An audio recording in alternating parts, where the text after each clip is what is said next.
Commander Elena Vasquez stood at the observation window of the UNSS Pathfinder, staring at the pockmarked surface of Kepler 442b's largest moon. The base below looked ancient, its metallic structures half buried in regolith that had accumulated over centuries. 5 years ago, the first human explorers had detected unusual energy signatures from this location. 5 years of silence followed.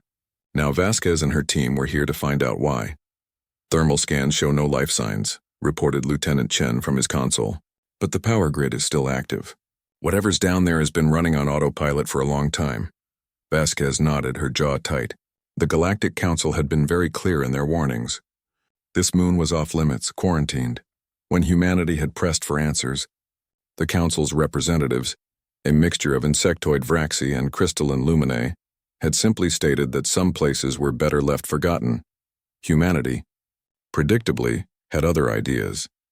The landing party consisted of 6 members: Vasquez, Chen, Dr. Sarah Okonkwo, the xenobiologist, Engineer Marcus Webb, and 2 Marines, Sergeants Kowalski and Tanaka. They descended in the shuttle through the thin atmosphere, touching down on a landing pad that had clearly been designed for vessels much larger than their own. The base entrance yawned before them like a throat. The doors, made of an alloy that Earth's metallurgists couldn't yet reproduce, stood open. Dust swirled in their helmet lights as they entered. "It's massive," whispered Okonkwo, her voice crackling over the comm. "This could house thousands." They moved through corridors wide enough for vehicles, past chambers filled with incomprehensible machinery. Everything was covered in the same fine dust, undisturbed for what looked like decades. The architecture was wrong, angles that didn't quite make sense, proportions that felt simultaneously too large and too cramped. "Energy signatures getting stronger," Chen reported.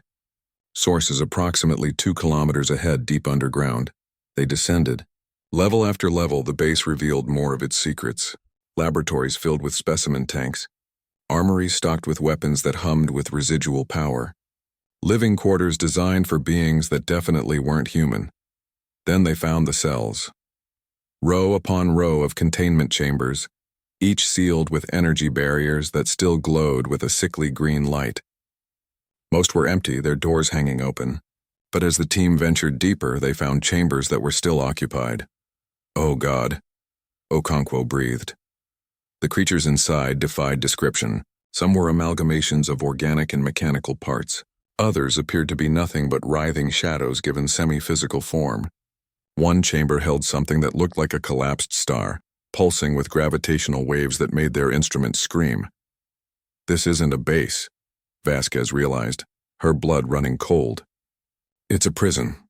Marcus pointed to a plaque on the wall covered in script that their translators struggled to parse. After a moment, fragments of meaning emerged.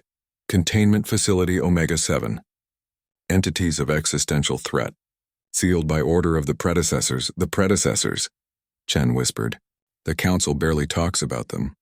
The civilization that came before, the ones who supposedly died out 1,000,000 years ago." A low hum began to resonate through the facility. The lights, dormant until now, began to flicker to life. Red emergency lighting bathed everything in crimson. "We need to leave," Tanaka said, his weapon raised. "Now." But Vasquez couldn't look away from one particular cell. Inside, a humanoid figure sat perfectly still, its skin like polished obsidian, its eyes, too many eyes, fixed on her. Unlike the other prisoners, this one looked almost peaceful. Almost. Text scrolled across the chamber's interface. The translator worked faster this time. Subject 0. Designation, the Unmaker. Containment integrity, 73% and degrading. Estimated breach, 47 hours. 47 hours? Okonkwo's voice pitched higher. "That's why the Council quarantined this place. These things are waking up." The entity in the cell tilted its head. Its too many eyes never blinked. Then it smiled. A gesture so human it was somehow more horrifying than anything else they'd seen. Vasquez made her decision. "Chen, Marcus, download everything you can from the central database. Kowalski, Tanaka, set charges on the primary power conduits. If we can't stop these things from escaping, we'll bury them so deep it'll take 1,000 years to dig them out. Commander, the Council abandoned this facility," Vasquez interrupted. "They left it running, hoping it would hold. But it won't, not anymore. We're the ones here. We're the ones who have to act." The team moved with practiced efficiency. While the scientists worked to extract data, the Marines placed demolition charges throughout the facility's critical infrastructure. The humming grew louder, more insistent. Other cells began to light up. Things inside them started to move. In the central control room, they found the facility's logs. The truth was worse than they'd imagined. The predecessors hadn't just imprisoned these entities. They'd collected them from across the universe. Each one represented an extinction-level threat. Each one had destroyed civilizations, and each one had been sealed here, in this forgotten corner of space guarded by systems that were finally, inevitably failing. Got it all, Chen confirmed, yanking the data core from its housing. Let's move, they ran. Behind them, the facility seemed to wake fully, as if sensing its own impending destruction. Shadows writhed in corners. The temperature dropped. Something roared in the distance, a sound that shouldn't exist in vacuum. The shuttle was 50 meters away when the charges detonated. The base shuddered. The ground heaved. Vasquez's team scrambled aboard as fissures opened in the moon's surface, venting atmosphere and debris into space.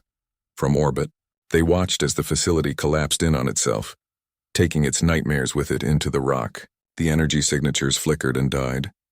It's done, Vasquez said quietly. But Dr. Okonkwo was staring at the data core in her hands. Elena, according to these logs, there are 12 other facilities like this, scattered across the galaxy.